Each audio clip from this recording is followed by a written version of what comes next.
సరే మానవ నాగరికత ఉన్నప్పుడు ఈ శ్లోకం అవసరం. నాగరికత క్షేమంగా ఉండాలంటే శ్రేయాన్ స్వధర్మో విగుణ పరధర్మాత్ స్వనుష్ఠితాత్ స్వధర్మే నిధనం శ్రేయ పరధర్మో భయావహ.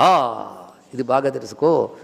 కనుకనే నాయన ప్రారబ్ధవశాత్తు ప్రతివాడికి కూడాను విషయాలు అనుభవాలు వస్తూ ఉంటాయి. వాటి మీద రాగద్వేషాలు ఏర్పరచుకోకు. ఇది గొప్ప, అది నీ ధర్మలను చచ్చిపోయినా పర్వాలేదు, పరధర్మం మాత్రం భయంకరమైన సుమా అంటే నీకు పడదు సుమా అని ఇలా చెప్పే హిందూ మతం కృష్ణ బోధ కంటే ప్రపంచ సామరస్యానికి పనికొచ్చే మరో బోధ ఉండదు. అంతేగాని నీ ధర్మం చాలా ప్రమాదకరం, నా ధర్మంలోకి వచ్చేయి అని చెప్పి ఎక్కడికక్కడ ప్రపంచంలో యుద్ధాలకి, ధ్వంసాలకి, వంచనలకి, హత్యలకి కారణమైనటువంటిది మతం ఎలాగవుతుంది, ధర్మం ఎలాగవుతుంది? అది పైశాచిక కృత్యం మాత్రమే తెలుసుకోండి. వాటికి అసలు మతం స్టేటస్సే లేదు, ధర్మం యొక్క స్టేటస్సే లేదు. ఇంత మతాన్ని చెప్పిన కృష్ణ పరమాత్మ ఏం చెప్తున్నాడు? నీకు విగుణంగా కనబడ్డా నీ